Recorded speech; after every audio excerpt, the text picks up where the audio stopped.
All right, what's up, y'all? This is Marcus Frazier from Teachable Tuesdays, here to motivate you, encourage you, and inspire you to be a better you. Thank you so much for joining me today. Greatly appreciate it. If you could, hit the like button, hit the subscribe button, make sure you hit the notification button to stay up to date with all of my future Teachable Tuesday videos and content and all that good stuff. Without further ado, we're gonna get started. But before that, for those who don't know, or you can tell by the title, we are in a new series called the Sexual Assault / Harassment series. And if you missed the last video, I would encourage you to definitely go back and get a brief description of what it's about. But if you don't feel like it, it's cool. Basically, this is a series, telling you guys about, more about sexual harassment, sexual assault, the awareness behind it, and so on and so forth. April is officially the month of Sexual Assault Awareness Month, where it talks about, different things involving that and the survivors and whatnot. So I want to do a couple of videos in the series just to break it down. And I'm going to have a couple of shorts as well, because I didn't think about this when I recorded the last video, but there's a lot to talk about. There's a lot to unpack. So look out for some Teachable Tuesday shorts that are going to be coming randomly throughout the next couple of weeks. As always, feel free to share the video. And as I mentioned in my last video, parental discretion advised. It's not going to be as advised with this one compared to some of the other ones, but if you have minors that are listening, this might not be the best video for them. Most of my videos are for everybody.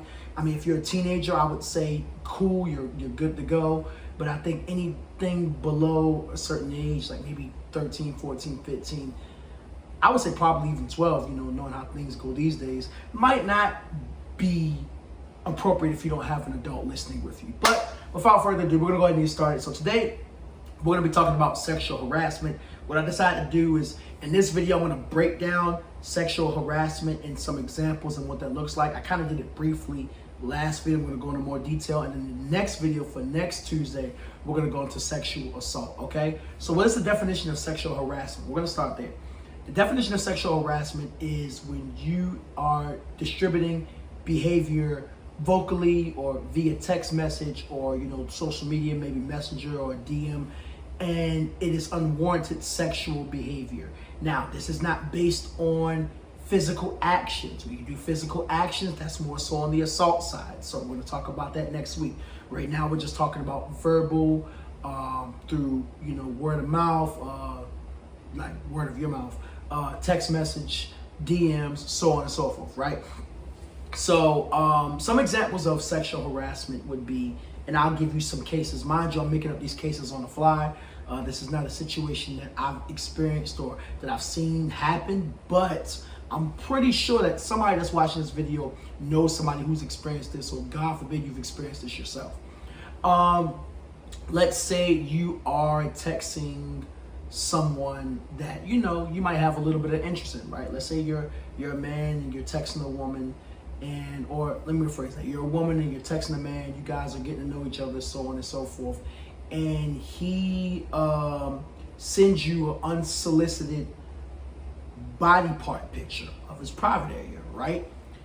That can be considered sexual harassment, and I'm going to explain to you why. A lot of people, they have the mindset of, oh, isn't harassment considered when it's continuous behavior? In some cases, yes. But when you go to extremes to that level, it's automatically written off as harassment on site, right? But let's go to a less extreme level. That's one extreme case. Let's say, you're a woman and you're texting a guy and, you guys are getting to know each other, and he tells you, hey, I'm interested in, having physical intercourse with you, right? And you deny it and you say, hey, I don't feel comfortable with that right now. I'm still in the process of getting to know you. I would really appreciate it if we hold off on that question, or that subject for right now. Now, if he leaves it alone, let me make something perfectly clear. That's not sexual harassment, okay? I would be very wary for my fellas, or my ladies too, to ask questions like that so soon. But if he or she leaves alone, water under the bridge, whatever, right? But let's say he continuously asks. Let's say, 2 days later, he's like, I know you said no, but I really want to try it. And this and that. That's considered sexual harassment because at that point, it's a repeated offense. The first part wasn't really an offense, but it's a repeated behavior that is, again, unsolicited. It's not welcome. Now, if both parties are flirting with each other and y'all agree, then, that's y'all thing. You know what I'm saying? Or I'll give you another example. Let's say a woman is DMing a guy and, she's like, I really, want to do some things with you. And he's like, I can't, I'm sorry, I got a girl, this and that. But she continues to pressure him in a sexual manner, saying, we could try this, we could try that, this and that, and so on and so forth. That's also sexual harassment as well. And another form of sexual harassment, and a lot of people don't think about it these days, and this is probably more so along the lines of what you'll notice in middle schools and high schools, is passing notes of sexual nature. When I was in middle school and high school, I knew a lot of people that did that often. They would pass notes in class, and it would contain very explicit sexual language towards a woman, well, a girl at the time, or towards a boy. And I know a lot of people who got in trouble for that because, they wrote something sexual to a girl and the girl showed the teacher or the dean, which, by the way, I don't understand for the life of me why kids would do that, other than the fact that kids just don't think, obviously, all the time. I know this. I'm a high school teacher, so, it's the truth. But, that's another form of sexual harassment. You know what I'm saying? Constantly antagonizing someone on social media in a sexual manner. I believe, what's his name? Not 21 Savage, Lord help me. What's his name? I can't think of his name right now, but he's a rapper. He had a song with Offset and, man, I can't think of his name right now. Oh my goodness, and watch. It's gonna come back to me. Watch, next week I'm gonna remember, and the Zeke song, the Zeke song, whatever. I know somebody's laughing at me right now. Look, don't judge me, okay? For real, all jokes aside, let's get a little serious. So he was harassing, I believe it was some rapper. I can't think of her name. I think it was Young M.A. And he was basically saying, I don't care if she, is a homosexual. I'd hit that. But the problem is, he kept constantly saying it, and I don't think she really paid it no mind. But if she did, and she approached him and said, "Hey, I need you to chill out," and he kept saying it, that's sexual harassment. You know what I'm saying?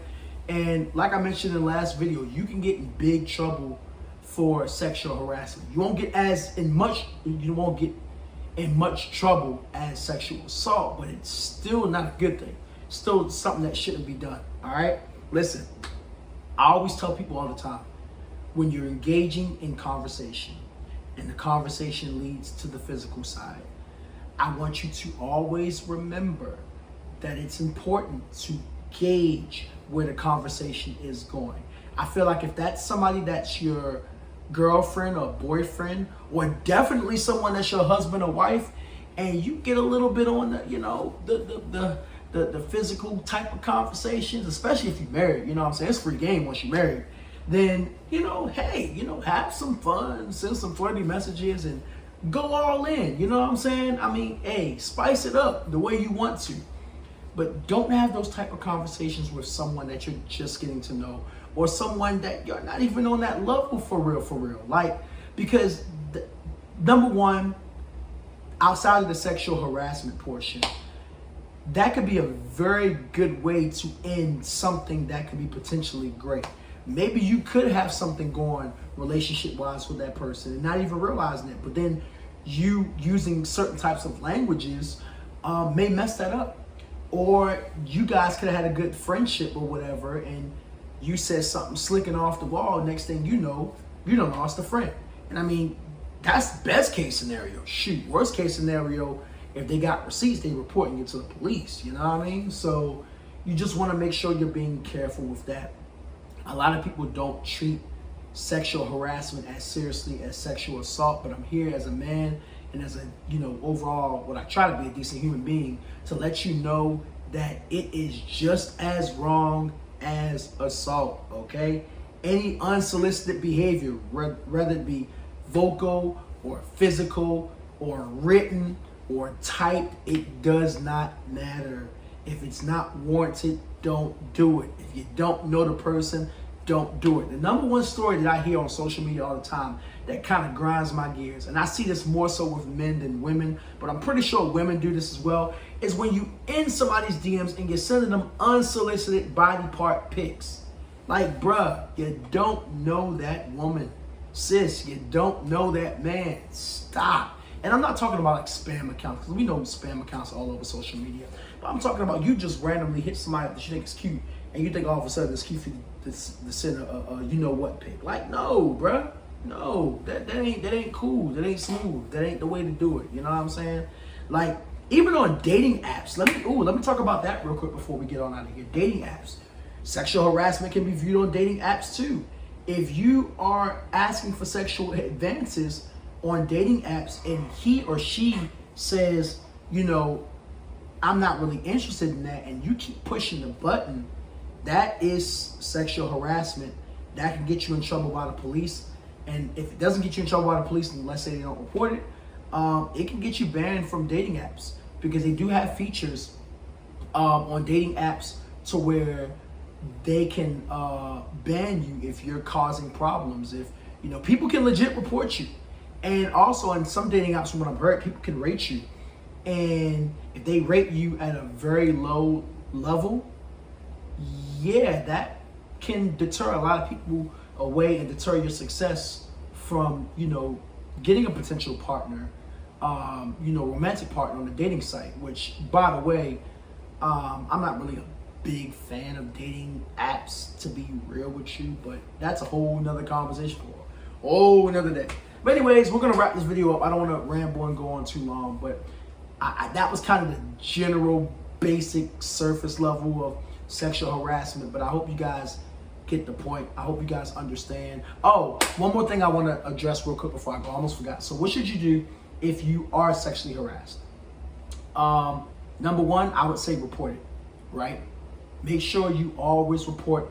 Keep receipts, all right? You don't want it to be a he said, she said situation. And actually, if you're on the other side, and let's just say somebody is lying to you about sexual harassment, and this goes for assault as well, keep receipts, all right? Especially my fellas, keep receipts. The reason I say especially my fellas is because, fellas, you are guilty until proven innocent in American society when it comes to things dealing with sexual assault and harassment, all right? And for my ladies, make sure you keep your receipts as well. Again, you don't want it to be a he said, she said type of situation. So I would say, number one, report it immediately. Don't wait weeks, don't wait months. No, report that junk as soon as it happens. Number two, I would say tell someone that's close to you. Tell a loved one, tell a family, tell a friend, you know, and figure out what the next steps will be from there. And then number three, disconnect from that person. If you gotta block them, block them. If you gotta delete them, delete them. If you gotta tell them straight up, hey, I don't feel comfortable with our conversations, I need you to lose my number, then hey, that's what it has to be. All right? Sexual harassment is wrong. There's nothing wrong with those type of conversations if it is consensual and if it is happening under the umbrella of the right situation, preferably marriage. But I know everybody doesn't necessarily wait till marriage. So, you know, hey, if that's what it is for you, cool. But, you know, overall, be very careful, especially my fellas. This goes for ladies too, but especially my fellas, be very careful with the type of conversations that you have with women or even with other men if you are, you know, a part of that, you know, lifestyle, the LGBTQ community lifestyle. You know what I'm saying? You know, you don't want to put yourself in a situation to where you get in big trouble because you couldn't discipline yourself enough to control the words that come out of your mouth. Okay? Much love to y'all. This is Marcus Frazier from Teachable Tuesdays, here to motivate you, encourage you, and inspire you to be a better you. Hope you guys enjoyed the video. Again, hit the like button, subscribe button, make sure you share, and I will see you guys next week. Make sure you guys are paying attention as the week goes on for the Teachable Tuesday shorts and whatnot. I'm gonna try to do maybe 1 or 2 of them a week based on very short conversations where I'll give more examples and whatnot. Until next time, peace.